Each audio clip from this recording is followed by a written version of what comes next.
Assalamualaikum warahmatullahi wabarakatuh. Selamat siang, senang sekali bisa bertemu kembali. Bagaimana kabar-kabar anak-anakku semua? Waalaikumsalam Waalaikumsalam Pak, warahmatullahi baik. wabarakatuh. Gimana, Baik Pak, sehat? Alhamdulillah sehat. Sehat Pak, sehat. Alhamdulillah.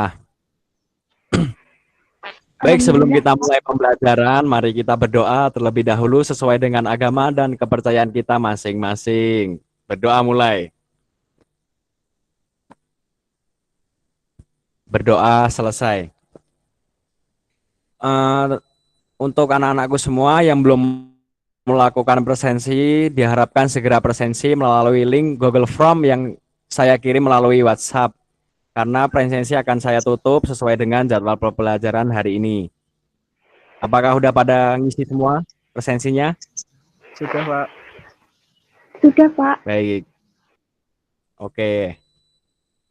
Sebelum kita melanjutkan materi, alangkah baiknya kita mengingat-ingat materi pertemuan sebelumnya ya. Nah, pada pertemuan sebelumnya kita telah membahas mengenai pengertian sekretariat. Ada yang masih ingat apa itu pengertian dari sekretariat? Saya Pak, saya mencoba Ya, berpendapat. baik, silahkan. Dari siapa ini? Nama saya Dewa Pak, absen 12. Oh, baik Mas Dewa, silahkan. Sekretariat adalah satu kesatuan organisasi di mana sekretaris dan para pembantunya melakukan rangkaian kegiatan penataan terhadap pekerjaan pokok ataupun administrasi Pak. Baik, terima kasih atas jawabannya Mas Dewa. Benar sekali yang dikatakan Mas Dewa tadi. Berarti sampai saat ini teman-teman masih mengingat materi sebelumnya yaitu pengertian sekretariat ya.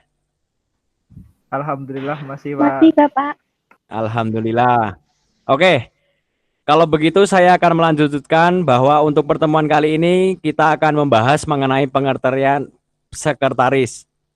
Macam-macam sekretaris, kemudian tugas sekretaris, seperti itu.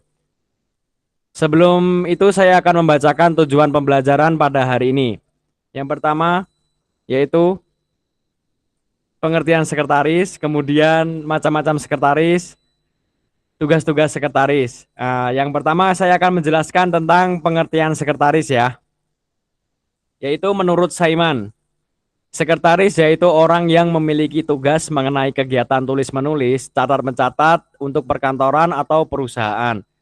Kemudian ada dari menurut Wursanto, sekretaris yaitu seorang pegawai yang bertugas untuk membantu pemimpin dalam menyelesaikan pekerjaan kantor atau perusahaan. Nah, kemudian saya akan menyimpulkan dari pengertian di atas yaitu sekretaris dapat disimpulkan orang-orang yang bertugas membantu dan meringankan tugas-tugas pemimpin serta sekaligus orang yang dapat dipercaya oleh pemimpin untuk memegang rahasia. Seperti itu.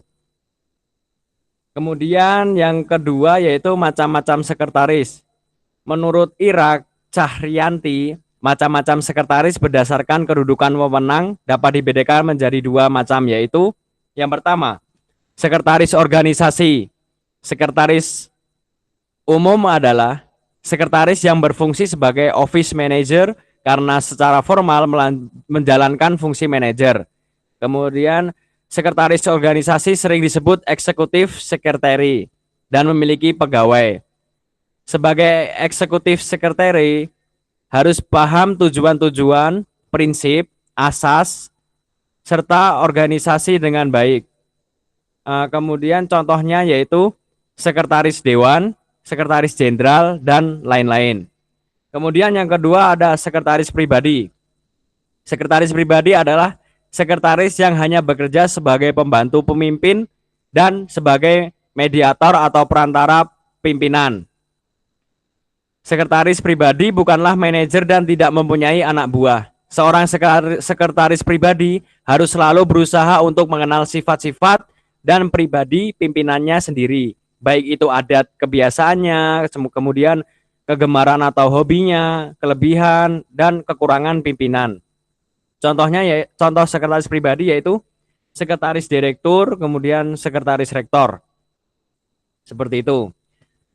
Kemudian bahasan selanjutnya ialah tugas sekretaris. Ada yang tahu tugas sekretaris itu apa?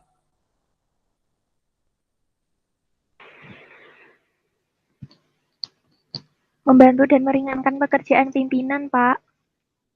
Baik. Jadi dari siapa tadi, Mas? Mbak Dewa ya? Iya, Pak.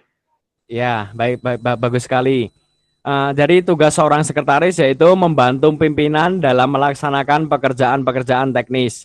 Jadi seorang sekretaris harus selalu berusaha untuk mencari cara-cara yang baik untuk menumbuhkan hubungan dan kerjasama yang baik antara sekretaris dengan pimpinannya dalam batas-batas kedinasan. Kemudian pada dasarnya tugas-tugas sekretaris meliputi yang pertama, satu, tugas rutin. Apa itu tugas rutin? Tugas-tugas umum yang dikerjakan oleh sekretaris setiap harinya tanpa menunggu instruksi dari pimpinan.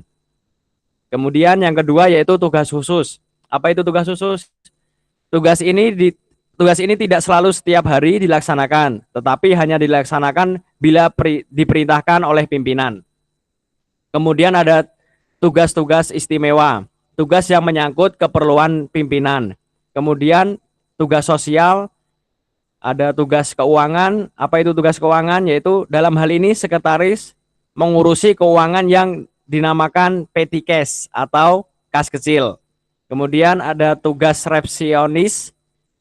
Kemudian ada tugas insidental. Apa itu insidental? Yaitu pekerjaan yang tidak rutin dilakukan oleh sekretaris. Kemudian yang terakhir ada tugas kreatif. Tugas atas prakarsa sendiri yakni tanpa diminta oleh pimpinan.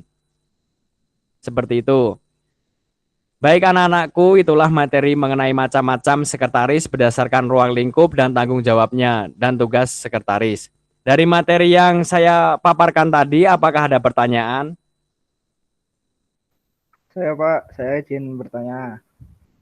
Baik, dengan Mas apa ini? Mas Dewa Pak, absen 12. Baik, silahkan. Bagaimana bentuk pengembangan diri seorang sekretaris dalam tugas kreatif ya Pak? Terima kasih. Baik, pertanyaan yang bagus dari Mas Dewa. Yaitu akan saya jawab. Pengembangan diri sekretaris dapat dilakukan dengan mengikuti seminar, pelatihan, kursus maupun workshop yang menunjang pekerjaan. Kemudian banyak membaca dan mengikuti perkembangan dari berita surat kabar dan media elektronik. Seperti itu Mas Dewa, apa bisa diterima? Bisa Atau Pak? kurang jelas? Bisa. Terima kasih Pak atas jawabannya. Baik. Apa ada yang ingin ditanyakan lagi dari yang apa saya jelaskan tadi? Izin bertanya, Pak. Apa saja Baik, dengan siapa ini?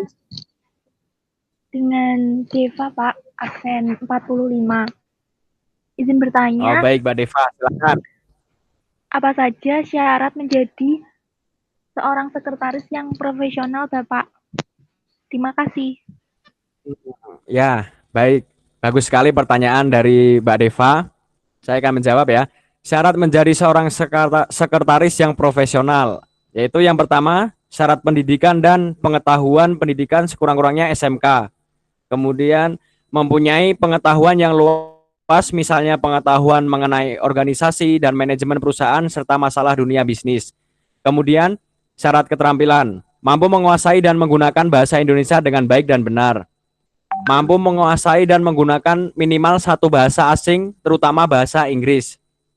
Kemudian mampu melaksanakan tugas-tugas sebagai sekretaris seperti menyusun laporan, mengetik surat, maupun menggunakan mesin-mesin kantor beserta program aplikasinya. Misalnya untuk komputer mampu menggunakan aplikasi Microsoft PowerPoint, Microsoft Word, Microsoft Excel, dan kemudian Microsoft Access. Mampu berkomunikasi melalui internet. Kemudian syarat kepribadian. Yang pertama itu ramah, baik, dan sopan dengan pimpinan atau rekan bisnis. Baik, ada pertanyaan lagi? Belum ada Pak. Belum ada. Ada, Jika Pak. tidak ada, oh baik.